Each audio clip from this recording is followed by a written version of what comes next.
मिस्र का एक अमीर बिजनेसमैन था। उसकी उम्र 50 साल के लगभग थी कि एक दिन उसको दिल में तकलीफ का एहसास हुआ और जब उन्होंने काहिरा के सबसे बड़े अस्पताल में अपना इलाज करवाना चाहा तो उन्होंने माजरत करते हुए उसे यूरोप जाने का कहा। यूरोप में तमाम टेस्ट मुकम्मल करने के बाद वहां के डॉक्टरों ने उसे बताया कि तुम सिर्फ चंद दिन के मेहमान हो क्योंकि तुम्हारा दिल काम करना छोड़ रहा है। वो शख्स बाईपास करवा कर मिस्र वापस आ गया और अपनी जिंदगी के बाकी दिन गिन गिन कर गुजारने लगा। एक दिन वो एक दुकान से गोश्त खरीद रहा था जब उसने देखा कि एक औरत कसाई के फेंके हुए चर्बी के टुकड़ों को जमा कर रही है। तो उस शख्स ने उस औरत से पूछा कि तुम इसे क्यों जमा कर रही हो। औरत ने जवाब दिया कि घर में बच्चे गोश्त खाने की जिद कर रहे थे।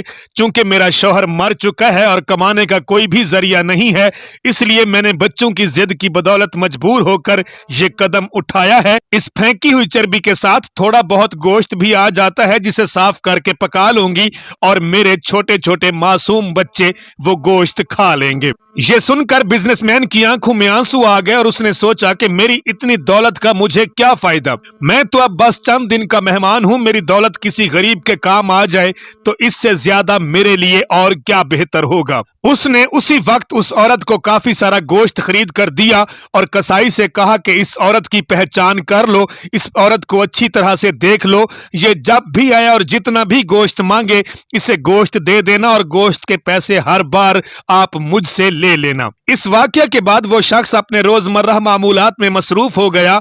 कुछ दिन उसे दिल में किसी तकलीफ का एहसास ना हुआ तो उसने काहिरा में मौजूद लेबोरेटरी में दोबारा टेस्ट करवाया। डॉक्टर्स ने बताया कि रिपोर्ट के मुताबिक आपके दिल में अब कोई भी मसला नहीं है, लेकिन तसल्ली के लिए आप दोबारा यूरोप में अपना चेकअप करवा लें। वो शख्स दोबारा यूरोप गया और वहां टेस्ट करवाए तो रिपोर्ट्स के मुताबिक उसके दिल में किसी किस्म की कोई भी खराबी सिरे से थी ही नहीं। डॉक्टर्स हैरान रह गए और उससे पूछा कि आपने ऐसा क्या खाया कि आपकी बीमारी तो जड़ से ही खत्म हो गई। तो उस वक्त उस बिजनेसमैन को वो गोश्त वाली बेवा याद आई और उसने मुस्कुराकर कहा कि इलाज मेरा वहां से हुआ है जिस पर तुम कभी यकीन ही नहीं रखते। बेशक मेरे नबी सल्लल्लाहु अलैहि वसल्लम ने सच कहा था कि सदका हर बला को टाल देता है। नाजरीन, इस वीडियो को शेयर कर दें, हो सकता है कि ये वीडियो आपके लिए सदका जारिया बन जाए और इस वीडियो के देखने के बाद कोई भी एक शख्स इस बात पे अमल करना शुरू कर दे